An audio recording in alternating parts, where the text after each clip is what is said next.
A paz do Senhor, glória a Deus, mais um trimestre de 2026, que Deus continue abençoando a sua casa, a sua vida e toda a sua família.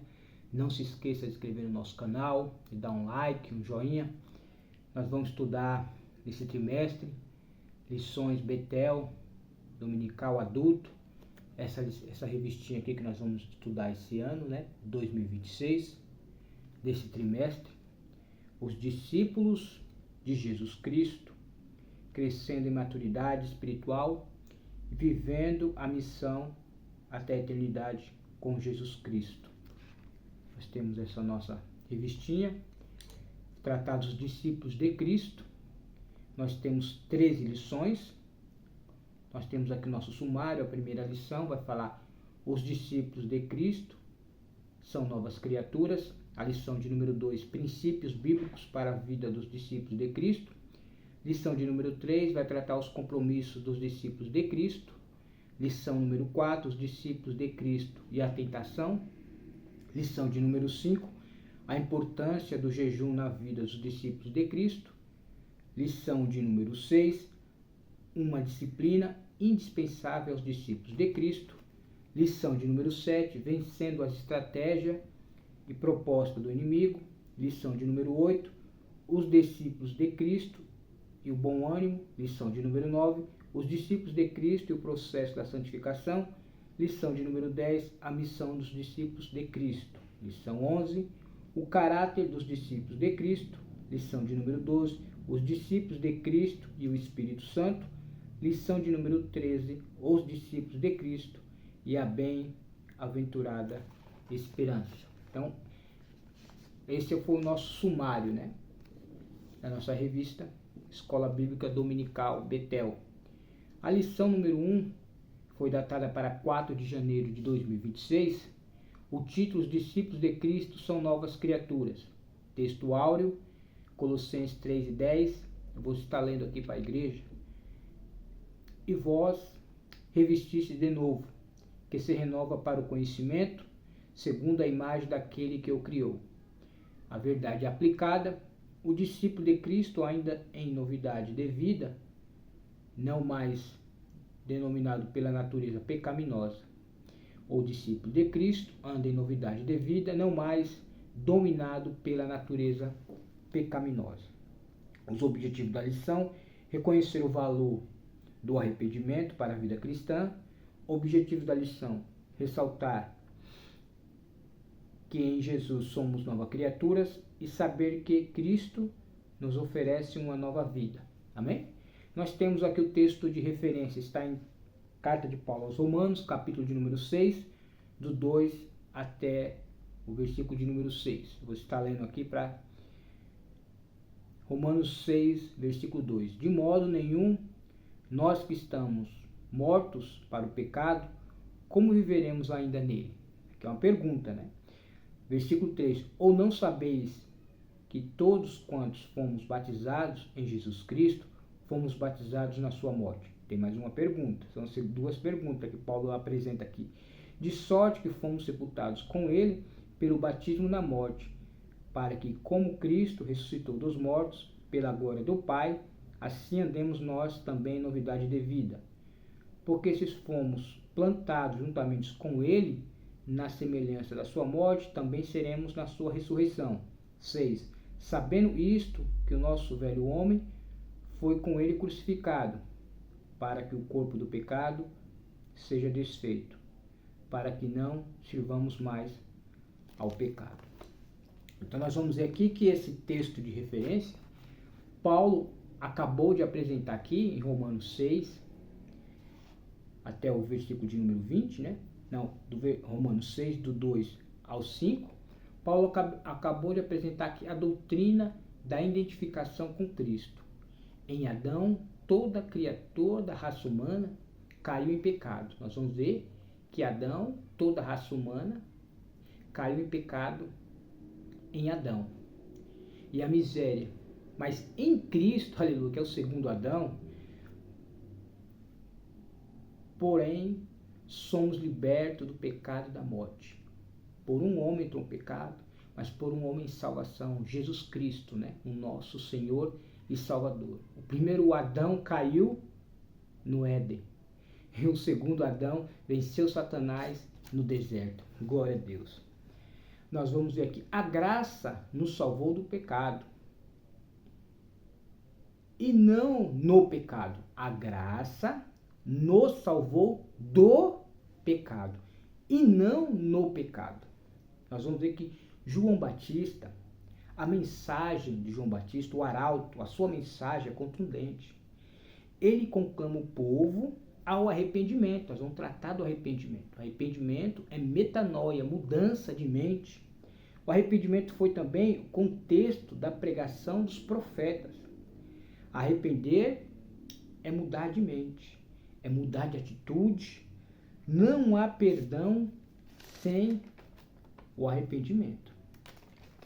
Não há perdão sem o arrependimento. O arrependimento é necessário porque o reino de Deus está próximo. Perceba que o arrependimento, ele é necessário. Por que, irmão Ailton, que o arrependimento é necessário?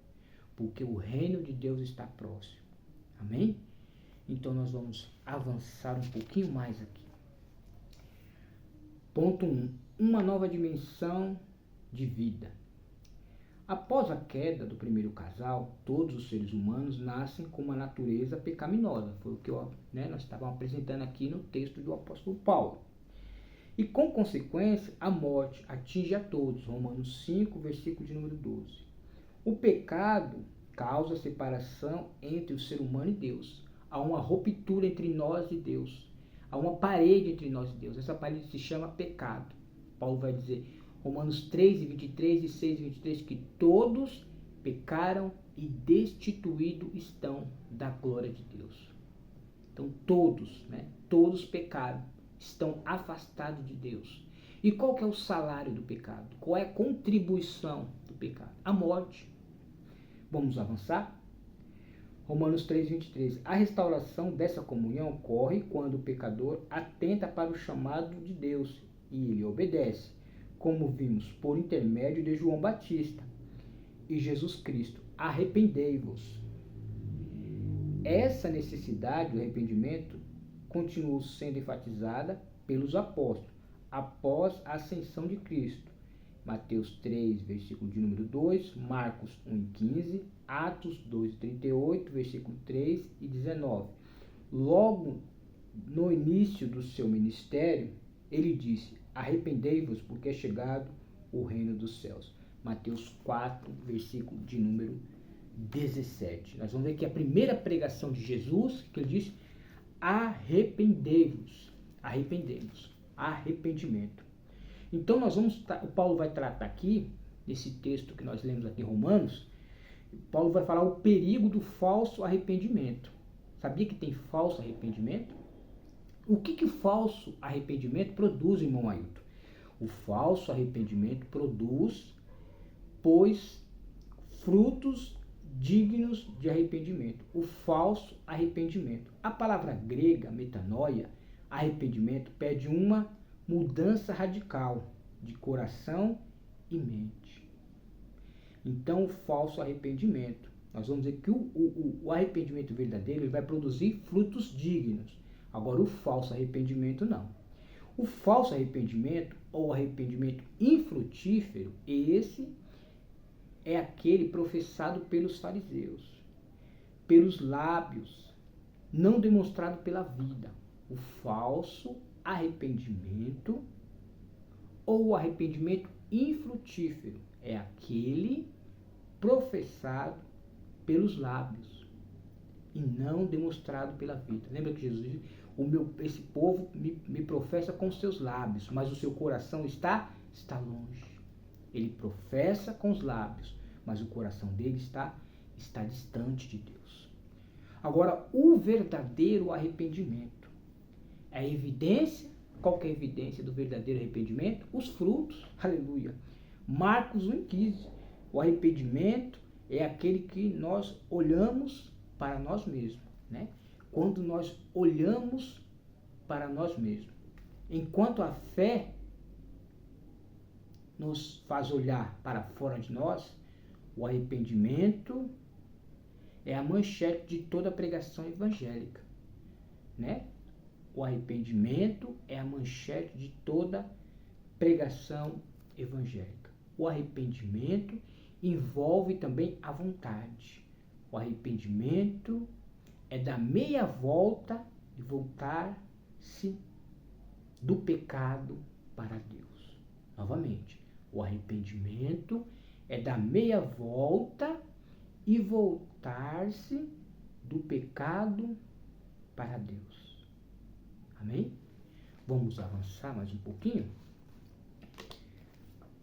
O arrependimento é uma ordenança. 1.1. No Antigo Testamento, os profetas tinham incumbência de confrontar o povo e pregar a mensagem do arrependimento. Alguns deles falaram ao povo sobre a importância de voltarem-se para Deus. Lembra que eu disse? Do arrependimento? Mediante o arrependimento sincero. Isaías 30, versículo 15, Jeremias 8, versículo 6, Ezequiel 14, versículo de número 6. A advertência dos profetas era para que os israelitas se arrependessem de suas iniquidades e se voltassem para Deus, abandonando a vida de pecado para fazer o bem. Colossenses 3, 9, versículo de número 10. 1.2. O arrependimento conduz à salvação. Paulo ressaltou que todos pecaram e por isso foram destituídos da glória de Deus. Romanos 3 e 23. Voltar à presença do Senhor, portanto, só é possível pelo arrependimento. Atos 3, versículo 19, que é crucial para sermos novas criaturas. Cabe dizer que se arrepender não significa apenas se entristecer pelo pecado, mas inclui decidir mudar ao anunciar o reino de Deus. Ao anunciar o reino de Deus, Jesus ordena que todos se arrependam para serem salvos. Atos 2 e 38. Atos 3 e 19, 2 Coríntios 3 e 10. Então, nós vamos tratar nesse primeiro ponto, falar muito de arrependimento. Em Cristo, nós somos novas criaturas. Paulo diz, aquele que está em Cristo é uma nova criatura. As coisas velhas se passaram, eis que tudo se fez novo.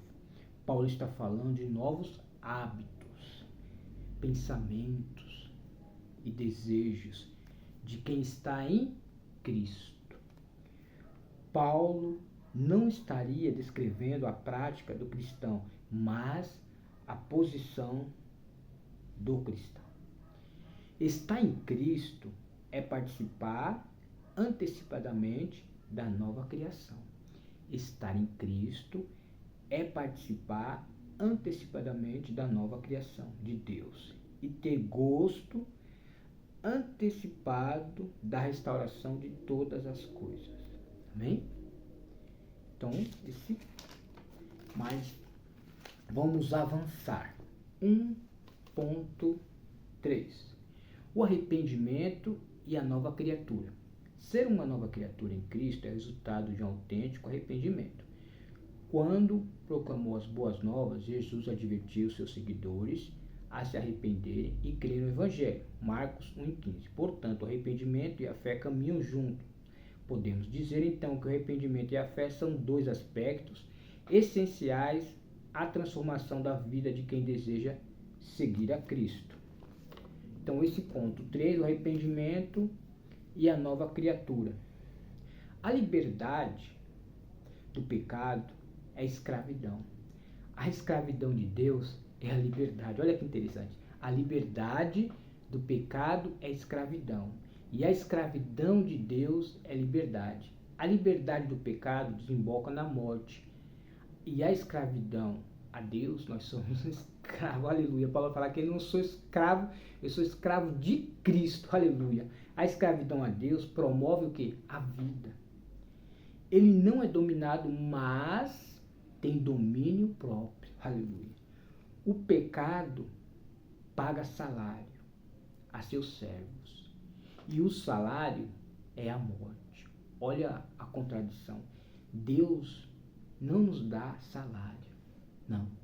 Mas algo melhor e muito mais generoso.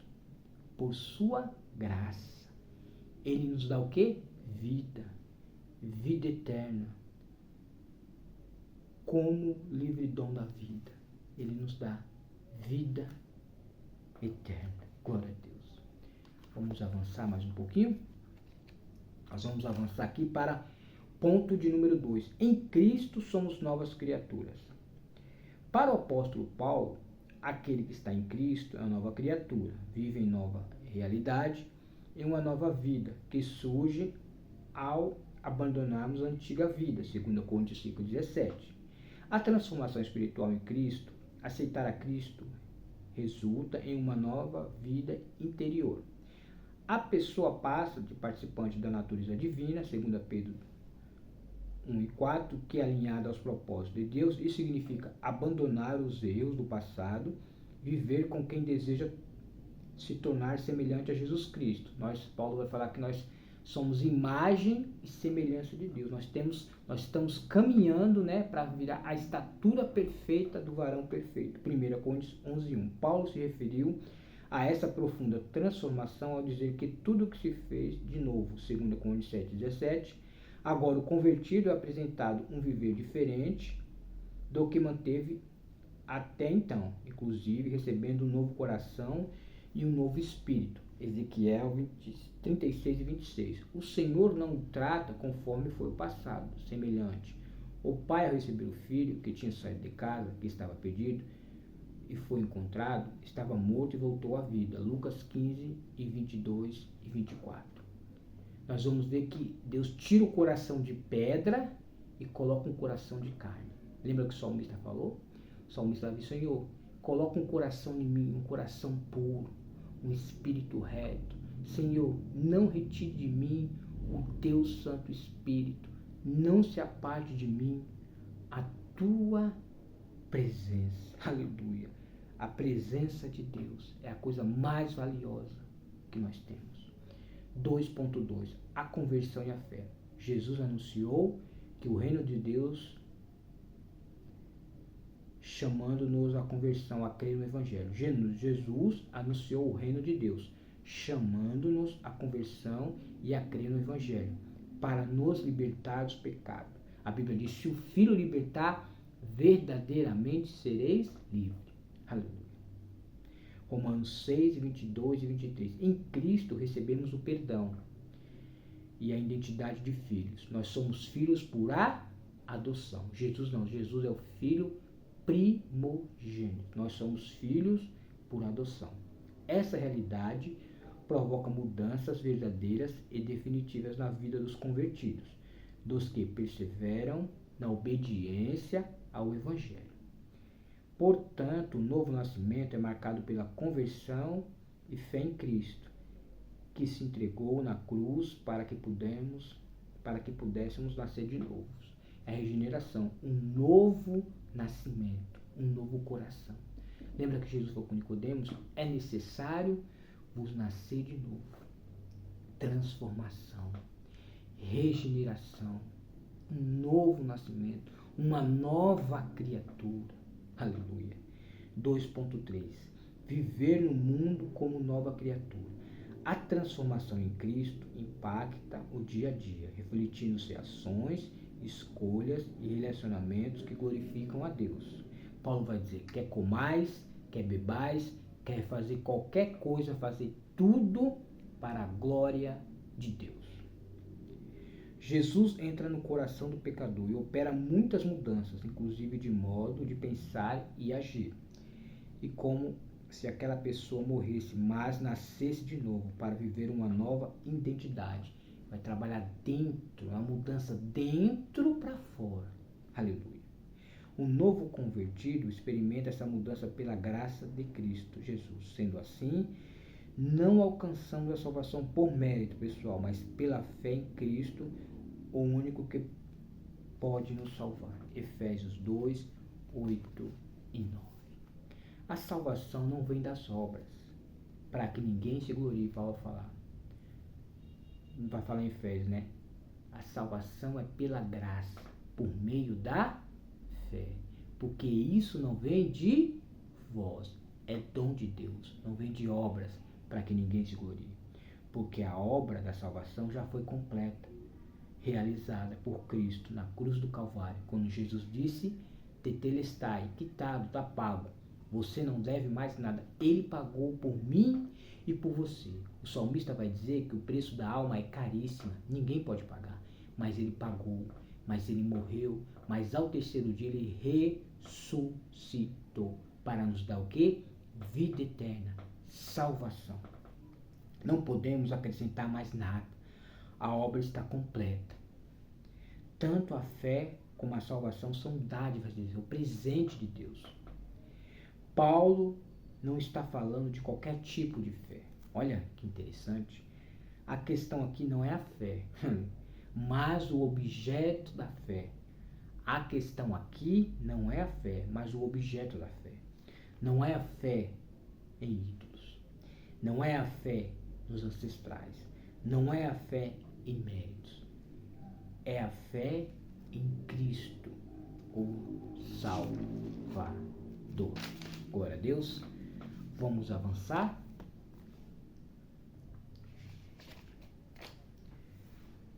Três, a nova vida em Cristo. Nós temos aqui nossos 3 subpontos. Nós vamos tratar do primeiro ponto, principal, a nova vida em Cristo. A mensagem do Evangelho proporciona a oportunidade de um encontro real com o Filho de Deus. Marcos 1,15. Assim, quem vivia em pecado, agora experimenta uma nova vida de consagração a Deus, como resultado, um novo nascimento, a partir da ação da palavra de Deus e do Espírito Santo.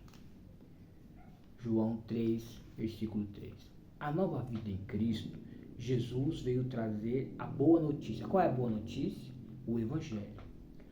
Paulo vai falar: pois eu não me envergonho do Evangelho. Por que, Paulo? Porque o Evangelho é o poder de Deus para a salvação de todo aquele que crê. O Evangelho é o poder. É o poder. Nasceu na eternidade o Evangelho. Foi pronunciado no Éden, profetizado pelos profetas. O Evangelho fala do perdão e não condenação. O Evangelho fala de perdão e não condenação. Jesus veio para salvar e buscar aquilo que estava perdido. Ele não veio para condenar. Ele veio para salvar. Trata-se de obras novas e de esperança. Amém? Então, Jesus veio para salvar. 3.1. A nova identidade em Cristo. A nova vida em Cristo começa com a transformação de identidade. Uma vez que somos reconciliados com Deus, recebemos uma nova natureza. Agora nós somos filhos de Deus. Jesus fez essa, ele é o nosso mediador entre Deus e os homens. Amém? Nós precisávamos de um mediador. E quando nós cremos em Cristo, nós passamos da morte para a vida, nós nos reconciliamos com Deus, que a Bíblia vai dizer que nós éramos filhos da ira, desobedientes como os outros. Nós estávamos nas trevas e Ele nos tirou das trevas para a sua maravilhosa luz. Glória a Deus por isso. Somos chamados a viver como filhos amados. 2 Coríntios 5,17. Passamos a andar em concordância com a palavra de Deus, sob o senhorio de Cristo. Gálatas 2,20. O viver de Cristo é marcado pela diferença em relação à vida dos que querem se render ao senhorio de Cristo e decidem continuar andando segundo seus próprios pensamentos e desejos. Vamos ler aqui Gálatas, capítulo de número 2, versículo de número 2. Nós vamos falar um pouquinho desse versículo que é muito maravilhoso. Gálatas capítulo 2, versículo de número 2. Gálatas 2, versículo número 20, perdão. Gálatas 2 e 20. Já estou, olha que Paulo vai dizer, estou crucificado com Cristo. E vivo não mais eu, mas Cristo vive em mim. Na carne que vivo, na fé do Filho de Deus, o qual me amou e se entregou a si mesmo por mim. Gálatas 2, versículo de número 20. Nós somos salvos pela fé em Cristo. Olha o que Paulo vai dizer. Ele vive em nós. Paulo não vivia mediante a sua própria vida. Era animado pelo poder secreto de Cristo. Cristo vive em nós de duas maneiras. Paulo está querendo apresentar que Cristo vive em nós de duas maneiras. Uma consiste em governar por meio do seu Espírito. E qual que é a segunda? A segunda é a justificação pela graça. Nós fomos justificados. Aleluia. Glórias a Deus. Vamos avançar? 3.2. Caminhar em santidade e propósito. Viver em Cristo significa buscar uma vida de santidade, guiada pelo Espírito Santo, alinhado com nossas ações e escolhas. Propósito de Deus para refletir sua glória no mundo, abandonar o pecado. Portanto, é a evidência de uma vida transformada pelo poder de Deus. Como isso? Passamos a caminhar em santidade, sede santos, porque eu sou santo. Sem a santificação, ninguém verá o Senhor. É o propósito segundo a vontade de Deus. Como disse o apóstolo Paulo, já estou crucificado com Cristo. E vivo não mais eu, mas Cristo vive em mim. Gálatas 2:20. Portanto, o velho homem foi crucificado. O velho homem aqui é Adão. Aleluia. E o novo homem é aquele que está em Cristo. Aleluia. Para que o corpo do pecado seja extinto e não mais sejamos escravos do pecado. Romanos 6.6. 3.3, para a gente estar concluindo. Comunhão e missão na comunidade. A nova vida em Cristo nos integra à comunidade de fé, na qual compartilharemos o amor de Deus. Servimos uns aos outros e cumprimos a missão de proclamar o Evangelho, devido à obediência dos que amam o Senhor. São muitos testemunhos de irmãos que aceitaram a Cristo como Salvador. A partir daí tiveram suas vidas transformadas, ao abandonar vícios, comportamentos nocivos, a si mesmo e suas famílias, a sociedade em geral. Esse aqui foi o nosso 3.3. Por amor, diz Paulo a Cristo, porque por amor Jesus se entregou por mim e por você. O amor de Deus, Deus não escreveu eu te amo nos céus. Deus esculpiu seu Filho na cruz do Calvário dizendo, eu te amo. Cristo morreu por mim e por você. O crente vive para Deus. Quando Cristo vive nele, logo já não sou eu mais que vivo, Paulo vai dizer, mas Cristo vive em mim. Essa crucificação com Deus encontra-se sobre a marca da comunhão. Aleluia. É a comunhão com os irmãos, é o amor. E lá o profeta Isaías vai dizer que ele se fez de maldição para que nós fosse feito bênção de Deus. Ele disse, tetelestai, quitado, está pago, o preço está pago. Agora nós temos um advogado, um conselheiro, Jesus Cristo, o nosso Senhor e Salvador. Vamos à nossa conclusão? Ser uma nova criatura em Cristo, nos liberta do passado, nos dá uma nova identidade e nos leva a viver em santidade. Esse novo viver nos capacita a refletir o caráter de Cristo e glorificar o seu nome em tudo que fazemos. Nós temos o caráter de Cristo. Vai falar dos frutos do Espírito. Vai ser a lição, a próxima lição. Nós vamos tratar do fruto do Espírito, que apresenta o caráter de Deus. Glória a Deus. Não se esqueça de se inscrever no canal, de dar um like, dar um joinha, compartilhar. Gostou, não gostou, comente, para que esse vídeo chegue a mais pessoas. Eu quero agradecer a Deus pela oportunidade, em nome de Jesus.